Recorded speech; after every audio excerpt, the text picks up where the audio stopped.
Now let's talk about seamless expansion. Seamless expansion is this form of video where you can insert ancillary content or branch to optional material and then come back again where you left off. So a video that might run linearly from A to C.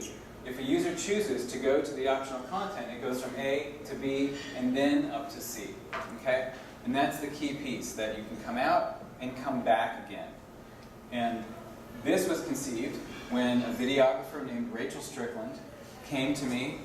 She knew that I had been working and experimenting in interactive video and said, hey, I've got over 80 hours of footage.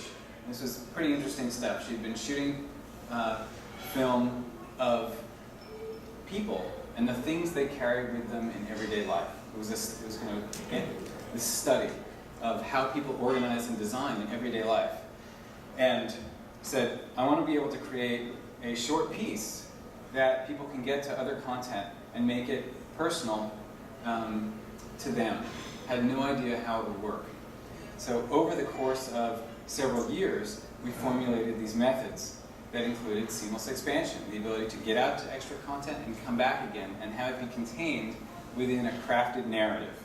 Today, on Blu-ray and on DVD, it's called the White Rabbit trick, which we'll see why in a moment, or trick play, and on broadcast TV, on internet video, sometimes it's called long-form advertising or telescopic advertising.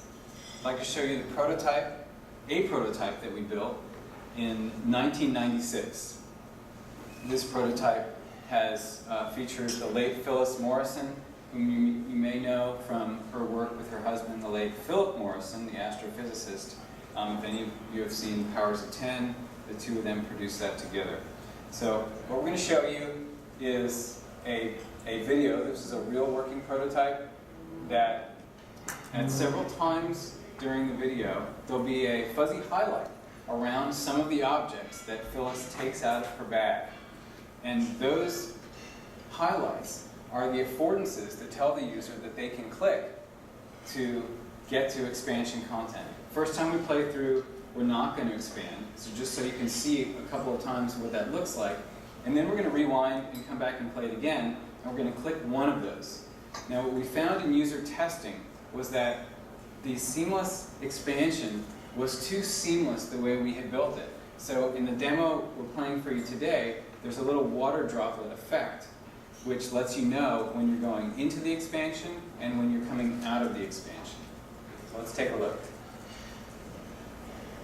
When I was a kid, my pockets were very fat and heavy, and they always got holes in them very fast because I carried much too much in them, including frogs and the really famous time when I hatched snakes out of my pockets during my home gym class. Most of the stuff in my purse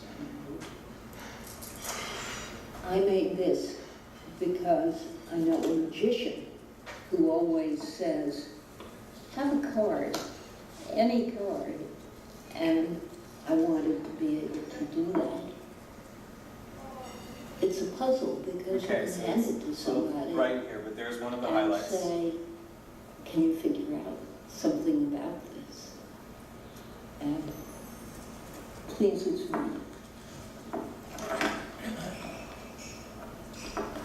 We're getting there.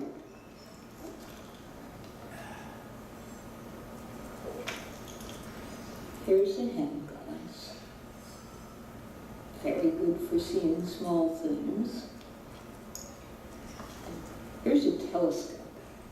So there's another highlight. This telescope is a copy of Galileo's telescope. A, it really works, and B, again, it's something that one can share with people.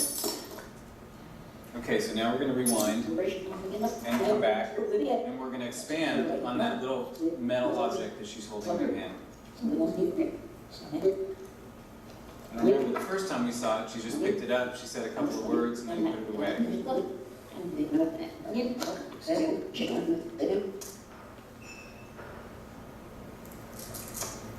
I made this because I know a magician who always says, have a card, any card, and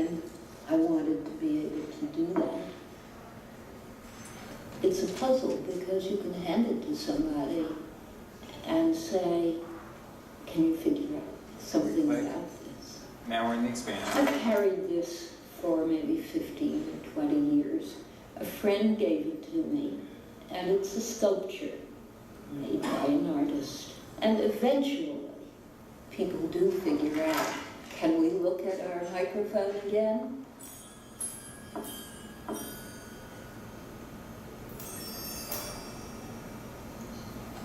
That can be a piece of magic for a tired child on a bus, or subway, or an airplane.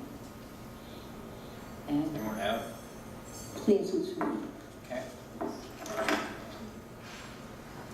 So we saw how we went in, we went out, we played a longer version. Some of you may have been around at Digital Hollywood or other conference where I made reference to Jennifer Aniston's sweater. This example has been getting around. You may have heard it on NPR recently.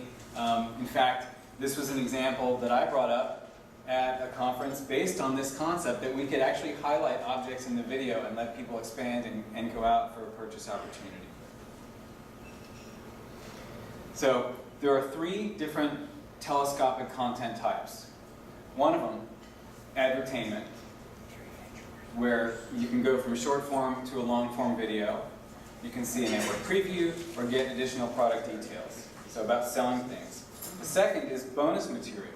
So going behind the scenes, listening to commentary, answering trivia questions, and viewing past episodes. Past episodes is pretty interesting. You can imagine watching a show on TV. They make reference to something that happened in a previous episode that you hadn't seen. You can click to expand, watch the salient portion of that previous episode, and then come back and continue watching where you left off. The third type of telescopic content are calls to action, where you actually leave the video to do something, whether it's request materials, vote, something like American Idol or Dancing with the Stars, buy Jennifer's sweater. And the last one is really to be able to record something on a DVR, where it's an ad for something that's coming up in the future, set it to perform an action. Okay? There are 3 key user experience contexts where expansion can take place. One is from a linear video program, and that's what we see on DVDs and Blu-ray. We see this on the internet, and we see it on TV programs. Another is from a short form ad to a long form ad. Kind of the traditional telescopic advertising. It's funny to use the word traditional because it's only been going on for a couple of years, but it's what people think of when you say telescopic advertising. And the last is from applications on digital television, whether those are from an IPG, from an interactive channel, or from a set of widgets. Okay? So those are the contexts, those are the types of expansions. Let's take a look at a couple of examples on DVD and Blu-ray.